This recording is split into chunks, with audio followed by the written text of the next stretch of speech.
What's up guys, NepentheZ here and welcome back to another episode of the Draft to Glory.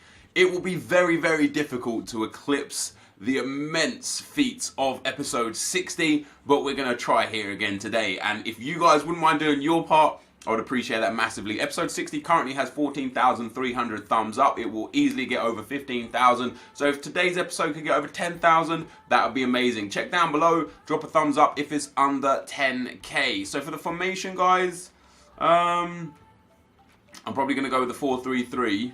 I like wingers too much in this game to turn it down. And we're going to start with Pierre-Emerick Aubameyang. I tell you why I take him. He's nice and tall at 6'2" for those headers. 4-star weak foot, obviously. Exceptional pace. Not the best jumping or heading. Jumping more important. But all in all, a very strong player for draft. So if we could get ourselves Messi and or Ronaldo to sit around him. Or Neymar. See, I know what you guys are like. You guys are like, take Hazard. Take Hazard. I'm not going to do it. I'm going to take Neymar. Neymar's just too good in this game to turn down. I would rather take Neymar, put him on the bench, and bring somebody else on. That would benefit me far more. For this side, I'm going to take Dybala. It might be the case that we actually get rid of Aubameyang out of the team for a different striker. And that would be so, but I will have it. We'll take Sturaro there to give Dybala the perfect chemistry up in that right wing spot. And we shall take, I guess we take Santi, so that we can give Aubameyang a strong link. Not that he needs a strong link, because soft link is more than sufficient. What is this? This is terrible. This is what this is. Let's take Denis Suarez with the shadow. This is very bad. This is very bad. The attack is exceptional. The midfield is pathetic. Absolutely pathetic. We're going to need to upgrade that midfield in due course. Now, do we take Theo Hernandez, get a soft link to Roberto and just have him in there with an anchor chem star, which isn't bad? Or do we take Tagliafico and hope that we can link him some way, somehow? We're already so low on chemistry, we're going to have to go with Hernandez there. And we'll now go for a La Liga defence should the options present themselves. Ramis is there. Not that I want him, man. I might take Reed from the Premier League with an anchor as well. This draft has not started well. We're not getting the big players, the team of the years and such. Look at that, man. This Otamendi is very frustrating because if I did take Tagliafico now, he would have a soft link in there, and that would be great. That would be so much better. Our attack started off so well, so very well, and it's descended into a shocking team. We can take Cancelo there. Good pace, not great for defending or physical. Take Basta, better defending and physical, but worse pace. Let's take the pace merchant. I'm gonna wait for the goalkeeper, guys, because I don't want these two centre backs. This team is not good enough at this moment in time. Asensio works. Doesn't have the greatest pace, but we could start Asensio and then bring on Neymar for Sturaro. Drop Asensio into midfield and Neymar up front. I think that would be pretty cool. It gives us a nice big chem boost as well. Perfect chemistry on almost everyone except the centre-backs and the full-backs. So that's not too bad at all. Even Santi Cazorla getting full chem there. These guys don't matter. I could have taken that La Liga card, but I guess it really doesn't matter. Ooh. Jonathan Vieira just doesn't interest me at all. Lacazette does interest me. Obviously, we already have Aubameyang up front, so there's no reason to put a Lacazette on right now. We can bring Lacazette on as a sub. Once again, we can actually bring on Neymar and Lacazette from kickoff. Put one of them out, Neymar one side, Lacazette the other side, and drop Dybala and Asensio into the middle of the park. I'm okay with that. So we now just need to improve our defence. Now, do we take Antonio Valencia, who is just an exceptional card? Do we take Rajan Angolan, who would be very hard to fit but is an exceptional card? I'm going to go with Valencia. I'm not liking this. I'm not liking this draft. I'm really not. I'm not feeling positive about the things that we're doing here. Again, I mean, I know I don't know if my attacking decisions have made this more difficult, because I could have taken a few Premier League players to fit around Aubameyang. However, we haven't had the midfielders. You know what I mean? Like, it would be irrelevant, because the midfield and the defence is just so shocking anyway, that it would still be a bad midfield just with Premier League defenders. So we'll take Begovic to start with, and we'll pop him. Oh, I need to actually take the second goalkeeper. It doesn't look like we're going to have a choice to change our team too much. Let's pop Ederson in goal. That gets up to 98 chemistry, which I suppose is okay, but I wouldn't mind a couple of better defenders. And they're just not coming. I could take Neom instead of Hernandez. It doesn't help for chemistry. Everybody's already on full chem there, so that doesn't make any difference. I could take Lukaku, but again, it doesn't help for chemistry. Bender doesn't help anywhere. Let's take Lukaku. Good fullback, actually. Good stats. And hope that that'll be the right pick. Next up. Okay. 88 Bonucci. It just can't link him. Just can't link him to anyone. Could take Nathaniel Klein and put him on the left-hand side of the back line. Just in case we go for a full Premier League team here. Could take Benatia. But again, can't link him. It's just too difficult to link. We'll take Nathaniel Klein. He doesn't give us a boost right now. In fact, we lose chem with him on right now. The same as if we put him in there for Valencia. But with a few picks to go in the midfield, we might go for a full Premier League midfield right here. Look at that. Another Arsenal player. Now I'm very, very tempted to take Mkhitaryan. Also, De Bruyne would be... Like, my midfield is quite weak. De Bruyne would be good in the middle of that park. Dybala's so good. I'm going to have to take... not going to have to take De Bruyne, man. God damn, this is tough, because if I take Mkhitaryan, I'm one Premier League midfielder away from just having a full Premier League right side, which would be amazing. But if I take De Bruyne, I then have a case where Dybala doesn't have the chemistry.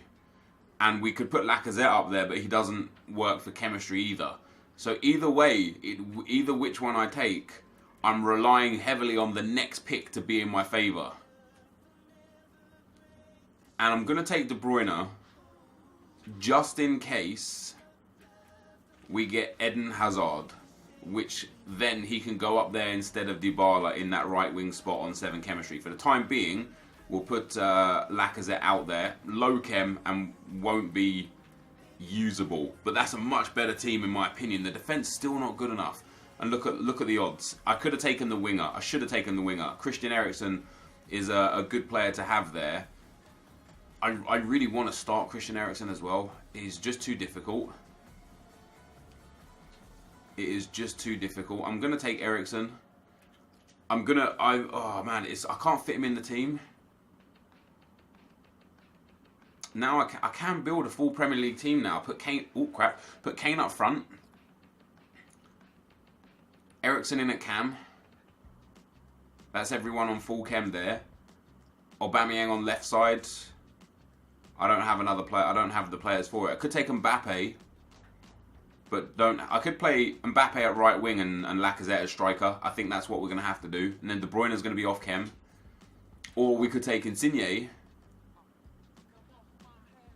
and link him with Sturaro. I don't even know. Let's take Mbappe and then see what our last pick gives us. No Ronaldo's or Messi's showing up. There's the Hazard that I wanted. So we'll take him. Eden Hazard's going to go over on that right-hand side there. And that worked out for me, but only just. I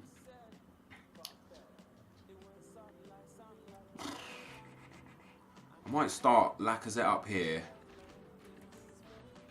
I might pop Mbappe in and then swap these two around. Now, in terms of players off chem, Suarez is off chem. Let's put Eriksen in. And then let's go and get ourselves Nathaniel Klein at left back. Now, who's wildly off chem here? Mbappe is off chem, but not by much. And one of my centre mids is going to be off chem. I would prefer it to be Santi Cazorla because he'll be the one that comes off first. Mbappe also off chem. But in terms of the team itself, I'm far more impressed with the team that we've got available to us than what we had previously. We've got Aubameyang as a sub for the attack. We've got Asensio as a sub for the midfield. But we've also got Dybala, who's a good midfielder. I know people will probably be like, oh my god, NepentheZ typical, blah, blah, blah. But he's actually got very, very good passing. Short passing specifically. Good vision as well. He'll make a good centre mid. Neymar on the attack, Dybala on the attack, and Aubameyang on the attack. Or Asensio in the midfield. Or dropping potentially Hazard or Dybala into the midfield. I think this team is good. We've managed to forge a relatively decent team. Now, is there any way we can get a strong link into any of the midfielders? There is not. There is not. That's too bad. So let's hope for a Premier League manager just to take this chemistry all the way up. No Premier League manager. We get one chem with him. We get one chem with him. We get no chem with him. We get one chem with him. It looks like we're going to have to go for the English Championship manager. Put us to 99 chemistry. I mean, I rate this team. I would be very upset. Unless I come up against a really, really good player, I'm not going to struggle too much by getting through to the semi-final. This team is good enough to take me through the initial stages of the draft for certain, again, so long as I don't match a super player. But that, guys, is going to be the squad. Let's get into the gameplay. Okay, guys, as we go into the gameplay, the first opponent we come up against has got an 82 chem, 88 rated team. Lacazette, Koeman, Team of the Year, Kante, Bonucci, Marcelo. He's got the Path to Glory, Dimitri Payet, in form Kane, in form Fernandinho as Piliqueta, and Valencia with the man of the match, team of the group stage, Lloris, something like that anyway. Things started off quite well for us in this draft. I won't lie, this team was heavy. I don't know if it was a connection, I don't know if it was a team, I don't know if it was a formation. It wasn't the most rapid team, you know, having a lack of pace in midfield, and you might think, wait, it's not that slow in midfield, but, you know, having a few 75 pace players, and then Santi Cazorla, I definitely did struggle with the pace of the game. It made me have to think a little more difficult, a little more different about how I was going to approach the game. I really had to utilize my knowledge of the game mechanics, using the hill-to-hill flick where possible and such. We did end up going 1-0 up in this game and eventually back to 1-1. But I got the second goal there. Good interception from Lacazette. Plays it to Aubameyang, the Arsenal duo up front, combining, obviously, Aubameyang on as a sub, and he scores to make it 2-1, and that soon became 3-1 here. Aubameyang again breaking into the space. He does get tackled by Bonucci, reads the pass, and then in the the second goal, it was Lacazette setting up Aubameyang. This time Aubameyang played Lacazette through, who threaded that through to Neymar to make it 3-1, and that soon became 4-1. Well, actually, it didn't become 4-1, apologies. I missed the chance. Lacazette threw on goal. You can see my opponent paused it. I should have sweat it. I should have, squared that across to Aubameyang. Missed it anyway, but my opponent decided that enough was enough, and he decided to rage quit at 3-1. So we go into the second round, and as I say, I wasn't overly confident with the team. Maybe it was a formation. I've used a few variations of the 4-3-3 before. Some of them I liked, some of them I didn't. I think the 4-3-3 base version that we're using now, not the best. We come up against a 188 in game 2, and although this is a super high rated team, it's not the greatest team. It's not the greatest set of players. Ronaldo obviously very good. De Gea very good. Valencia very good, but Inzaghi not the greatest. Lamela, he's got some positives about him, but we get the first goal in this game too as well. 34 minutes on the clock, ball gets passed in, Bakayoko tries to get rid of it into Lamela. I read the ball there with Reed, play it to Otamendi and into Eriksen, fake shot from Eriksen, couple of ball rolls into the space, beautiful little shimmy around the defender, and a great finish past David Hare to make it 1-0. My opponent did manage to get on the score sheet himself, though, into the second half here. Bakayoko into Lamela, Lamela to Inzaghi, great ball through to Ronaldo, beautiful goal, no problems with that at all. He just completely outplayed me there. I pulled my defenders all over the shop, and it wasn't until the 70th minute you can see my opponent has a red card up top now. The ball goes into Lacazette, who shoots and scores. And once again, the Arsenal dynamic duo up front proving to be effective again. So we go through to the semi-final with only a 2-1 victory in this game. Far less goals than I'm used to scoring. And you can see there, even though I had 60% possession, only 4 shots for me and 2 for my opponent, and it finished 2-1. Semi-final will come up against a 96 chem 89 rated team. like again, this team is high rated, but this isn't a great team. You know, Lamela right mid, but Bernardo Silva centre mid off chem. He's only got Arnautovic at left mid. He's got the I can't remember the name of the left centre back, the Argentinian guy from Swansea. A slow defence in general, and he made a humongous mistake here with Kyle Walker, giving it to Lacazette, who pops the ball in the back of the net one more time. And honestly, this is just such a deadly duo out front of Lacazette and Aubameyang. Of course, Aubameyang only came on as a sub, but they definitely were the two players that carried me heavily through this game. Lacazette again breaking through, and although Mbappe scored that goal, it's just always Lacazette that's creating the chances. Like, he was by far the best player in the team until Aubameyang came on, and then Aubameyang was up there with Lacazette. So although they're not doing the business for Arsenal in real life, in this draft, the two Arsenal boys, the Arsenal attack, was definitely the most effective thing for me. And of course, we also have Santi Cazorla in the team as well. And why not get Santi on the score sheet? A 5-star week 30, finesses that past the keeper to make it 3-1. A beautiful goal indeed. And I was pretty confident I was going to go through to the final at this stage. And we eventually got another goal here. Aubameyang with a heel-to-heel flick, intercepted by Walker. Eriksen picks the ball up, gives it to Dybala. Dybala into Aubameyang. Aubameyang plays a 1-2 with De Bruyne. Gets into the space, drills that one home. And 4-1 was where this guy decided that enough was enough and he didn't want any more. So we get another rage quit on our way through to the final. Very happy with that as a performance. Getting to the final in a team, you know, with a team that I'm not overly indulged in is always nice. You know, sometimes I struggle really hard with teams that I'm not enjoying, but on this occasion, even though it wasn't the best, we still played pretty well. We're coming to the final, and this is a really, really imbalanced team. Exceptional attack. Team of the Year Ronaldo, Messi, with Gareth Bale in there, and Team of the Year Modric, and a great goalkeeper in Team of the Year De Gea. But his left trio and his right trio are just off chem and far inferior in terms of how you should be picking players for draft. You know, I'd rather play someone who's way better off chem than those players on chem. And it told. You know, I got the first goal quite early on. 20 minutes on the clock. Lacazette into Santi Cazorla. And then beautiful work from Santi. Lacazette getting involved in the goals again, though. You know, the Cazorla with the shot. Lacazette's there for the rebound. And we go 1-0 to the good. And I can't remember who scored all of the goals, but I'm pretty sure Lacazette and or Aubameyang scored in every single game. We go 1-0 to the good, and we thread Lacazette back through into the box here. He gets inside, passes it through to Kevin De Bruyne. Weird ball roll, roulette there from De Bruyne. I didn't try and do it in that angle. We go 2-0 up after just 22 minutes. There was a few more goals for me to come in this game. Christian Eriksen here into De Bruyne. De Bruyne lays that one out to the Nathaniel Klein, who lays it through to Eden Hazard. We've got players over, and that's who we find there. And it's Santi Cazorla breaking into the box for his second goal of the tournament to make it 3-0. That soon became 4-0 just after half-time. A great tackle there from Otamendi. De Bruyne with a brilliant ball down towards Aubameyang. Gets the ball into Eden Hazard, and we've got a great counter on here. Hazard waits and waits and waits. Eventually the run of Neymar comes in, and Neymar tucks that one past the goalkeeper to make it 4-0. Although I did get a red card and my opponent pulled 2 goals back, that was all she wrote. So another draft win, guys. This is going to be the end of the gameplay. Let's get into the packs. Alright guys, so we win again. I'm telling you something, man. I am waiting for a downfall of epic proportions. It has been too much success in too short a period of time for this to be real. We were on like a 1/3 win. 1 win out of every 3 drafts. We got that up to 1 out of every 2. We're now well above 1 out of every 2. I could lose 8 drafts in a row and still be 1 out of every 2. And hey, who would bet against it? Maybe that would happen. This team, or this formation, didn't feel great. I struggled through every single game. It wasn't easy at all. I had to focus my absolute hardest. I had some things go in my favour, some fortunate goals, some fortunate bounces. The pace of the 2 centre-backs and of Nathaniel Klein off chemistry was notable. The lack of pace in the team in general was quite notable. You know, 75 pace as the highest in the midfield and defence outside of the 2 fullbacks.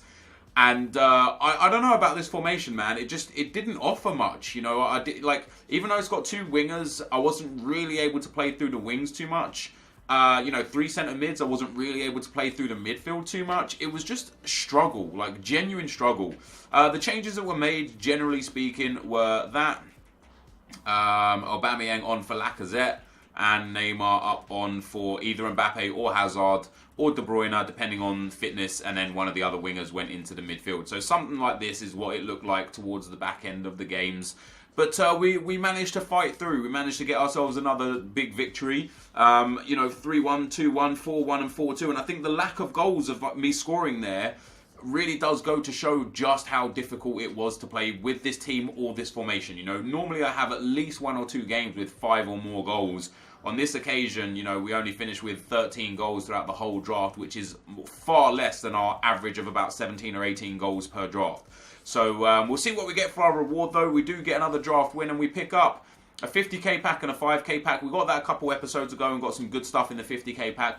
I'm not expecting all that much out of this reward. The 50k pack's obviously nice, and if we can get ourselves a nice high rated to get some coins back, that would be good. Of course, we are looking for about 12,000 coins, and now with this 1k coin unlock about 11,000 coins, and with the contracts and fitness cards, we'll say that's down to 12,000 coins. Sorry, down to 10,000 coins. So we're looking for 10k from what we've got available to us here. This Ari card would be worth about 500 coins.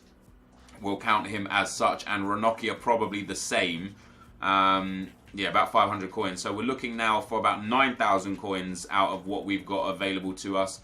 This Kubek card worth about 1,000 coins. So that leaves us needing about 8,000 coins from the gold pack. So we're going to make profit again, absolutely no matter what, which is fine. It's great. If we get something good in this pack, obviously, it'll be even more profit. If we don't, then that'll be too damn bad. We do get ourselves a board player. No icon today, sadly. It is Polish. It is right back. It is Piszczek. So it's not going to be a good pack at all.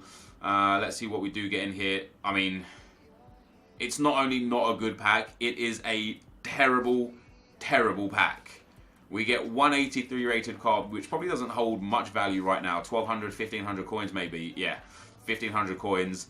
Worthless, worthless, worthless, worthless, worthless, worthless, worthless, worthless. And then the 4 guys here, worthless, worthless, worthless, and worthless. So we probably made 5 to 10,000 coins here as an absolute maximum, so long as I sell the cards when they are most prominent to be sold. But another draft win, guys, another victory. I think that's 5 in the last 5 days. 5 draft wins in 5 days, so I can't complain about that. This, though, guys, is going to be the end of the video. If you did enjoy, be sure to leave a like, rating, comment, and subscribe to my channel if you haven't already. But for now, guys, I'm out. Peace.